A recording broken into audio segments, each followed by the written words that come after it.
नमस्कार, आप देख रहे हैं बिफोर प्रिंट। मैं हूं आकांक्षा यादव। यूपी में विधानसभा चुनाव नजदीक है। इसी बीच आयकर विभाग टीम की यूपी में छापेमारी जारी है। आयकर विभाग यूपी में ताबड़तोड़ छापेमारी कर रहा है, अलग अलग स्थानों पर कर रहा है। तो आइए हम अपने सहयोगी विकास वाजपेयी से जानते हैं कि आयकर विभाग कहां कहां छापेमारी कर रहा है।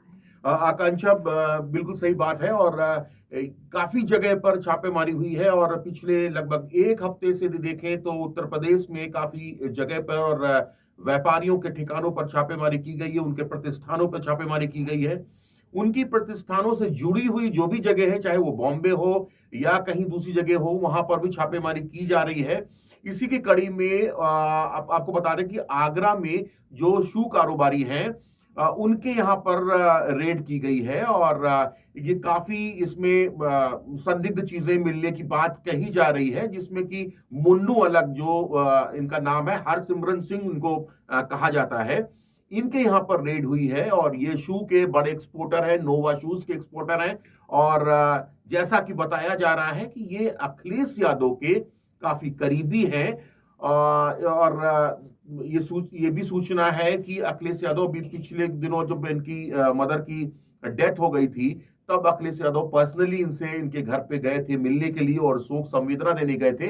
तो ये जरूर कहा जा सकता है कि पहले इत्र कारोबारी, फिर उसके बाद में बिल्डर्स के यहाँ पे रेड हुई है जिनका अजय चौधरी नाम है, और इसके बाद में मुन्नू अलग और तीन जो लोग हैं आगरा में ही, जिनके प्रतिष्ठानों पर छापे डाले गए हैं।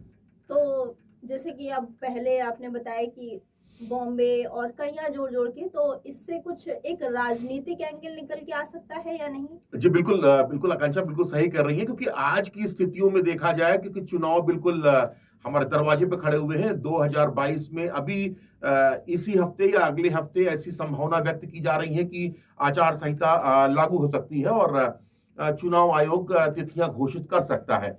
इसी बीच में यदि जो छापेमारी की जा रही है वो समाजवादी पार्टी से जुड़े हुए लोगों की है, तो कहीं ना कहीं प्रश्न चिन्ह उठते दिखाई दे रहे हैं। और जनता के बीच में भी एक बात यह है कि आखिर चुनाव के ठीक पहले किस तरह की छापेमारी चल रही है और इसमें आखिरकार वो कौन क्यों लोग ही शामिल क्यों हैं जिसमें जो समाजवादी पार्टी से करीबी बताए जा रहे हैं। जैसे कि हमने आकांक्षा पहले भी अपनी स्टोरियो में बताया था कि जो पंपी जैन है, यानी कि पुष्पराज जैन, उनके निवास जो एमएलसी हैं समाजवादी पार्टी के, उनके कन्नौज के ठिकानों पर, कानपुर के ठिकानों पर रेड की गई थी आईटी की। और आईटी विभाग के जो सूत्र हैं उनका कहना है कि लगभग 50 से 60 करोड़ की कुछ देनदारियां और व्हाइट मनी और ब्लैक मनी का मामला सामने आया था। तो ये कहीं ना कहीं संदिग्ध जरूर है और जनता भी जानना चाहती है कि आखिर ये छापेमारियां केवल समाजवादी पार्टी के इर्द गिर्द जो लोग हैं उसमें क्यों की जा रही है। अब आप हमसे यदि ये पूछना चाहेंगे, क्योंकि जनता ये भी पूछना चाहेगी कि इसके बीच में कड़ियां क्या हो सकती हैं, तो आकांक्षा सबसे बड़ी बात यह है कि सबसे पहले जो रेड कानपुर में हुई थी लगभग 10-12 दिन पहले, और वो पूरे देश के लिए एक बहुत बड़ी रेड थी, क्योंकि 197 करोड़ रुपए एक जगह से मिलना अपने आप में एक बहुत गंभीर मसला था, काले धन का मसला था। और इसके बाद में प्रधानमंत्री ने जो इत्र कारोबारी है पीयूष जैन, उनके ऊपर कटाक्ष किया था, और उनके ऊपर कटाक्ष नहीं किया था, ये पॉलिटिकल मोड में रह के, यानी कि जो प्रधानमंत्री हैं वो किस तरह से, अभी तक कोई भी लिंक नहीं बन पाया था समाजवादी पार्टी से पीयूष जैन का। लेकिन प्रधानमंत्री ने ये जरूर कहा था कि काला धन निकल रहा है और समाजवादी पार्टी और समाजवादी इत्र बनाने वाले लोगों के यहाँ से काला धन निकल रहा है।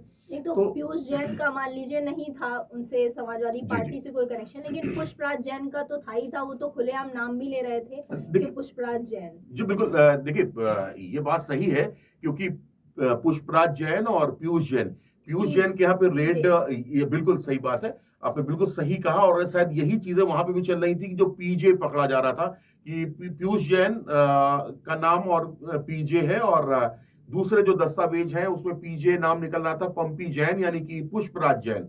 तो पीयूष जैन और पुष्पराज जैन, इसको मिला के कड़ी बनाई राजनीतिक लोगों ने। बीजेपी की बात करेंगे, बीजेपी ने इसकी कड़ी बनाई और घेरने की कोशिश की समाजवादी पार्टी को, क्योंकि चुनावी माहौल चल रहा है और घेरते घेरते रेड हुई। फिर पुष्पराज जैन के यहाँ पे, पुष्पराज जैन के यहाँ पे जैसे कि सूत्र बताते हैं कि वहां से जो कागजात मिले हैं उसमें अजय चौधरी जो बड़े बिल्डर हैं और अखिलेश यादव के काफी करीबी हैं, उनके यहाँ पर जो नोएडा और दिल्ली और जो आगरा में उनके ठिकाने हैं उन पे रेड की गई थी। एस कंपनी है उनकी, वहां पर किया गया था, रेड की गई थी। और उसके बाद में फिर वहां से कुछ जो लिंक निकले हैं, उसके बाद में जो शू कंपनी आगरा की है उस पे रेड की गई थी। और ये कहीं ना कहीं लोगों के दिमाग में जरूर चल रहा होगा, और जैसा कि आप बता भी रही थी कि इसका कोई पॉलिटिकल एंगल लोग ढूंढ रहे हैं अब कि आखिरकार चुनाव के पहले समाजवादी पार्टी से जुड़े हुए लोगों के यहाँ पर रेड हो रही है, तो ये वाकई में काला धन का मामला है या केवल एक राजनीतिक है। अब ये चीजें बाद में निकल के आएंगी कि वाकई में काला धन कितना मिला है। इसके आधार पर एक लोगों के बीच में बनेंगी चीजें बनेंगी कि आखिर समाजवादी पार्टी से लोग जुड़े हुए थे कि उनके पास में काला धन वाकई में था या नहीं था। नहीं, आयकर विभाग की छापेमारी चुनाव से पहले वो हर स्टेट में और काफी समय पहले से चली आ रही, और पक्ष विपक्ष का मामला रहा तो लोगों का, अगर विपक्ष में पड़ रही होगी तो वो पक्ष बोलेगा, अगर विपक्ष पक्ष में पड़ रही होगी तो विपक्ष बोलेगा।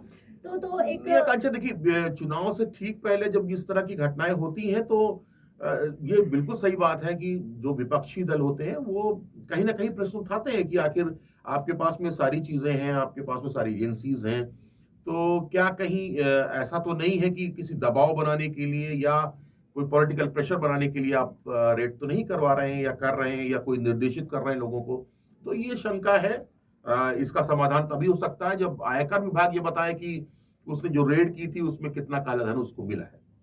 तो जैसे कि विकास जी ने बताया कि ये आयकर विभाग की छापेमारी और एक पार्टी से विपक्ष मतलब उन पे वार करना कि ये काला धन है और ये दीवारों से निकल रहा है, प्रधानमंत्री का ऐसा कहना, और मुख्यमंत्री भी आए दिन अपनी रैलियों में समाजवादी पार्टी के इत्र को लेके उनसे संबंधित आयकर विभाग की जो छापेमारी चल रही है उस पर बोलना एक बात है। और जैसा कि हमें लग रहा है कि ये एक नॉर्मल चीज है कि हर एक चुनाव से पहले इसका देखिए जो आईटी विभाग है उसका कहना है कि ये एक नॉर्मल रूटीन चेकअप है और रूटीन रेड कही जाएगी। लेकिन जो रेड हो रही है वो पॉलिटिकल पार्टी और जनता क्या सोचती है ये तो चुनाव के बाद मालूम चलेगा। लेकिन अभी जो स्थितियां हैं, विपक्ष कह रही है कि ये जबरदस्ती और पॉलिटिकली मोटिवेटेड रेड है, जबकि जो सत्ता पक्ष है यानी कि बीजेपी कह रही है कि इसमें काला धन है उनके पास में, वो निकालने दिक्कत किस बात की। अगर आपको हमारा वीडियो पसंद आया हो तो इसे लाइक करें, सब्सक्राइब करें और साथ ही बेल आइकन दबाना ना भूलें।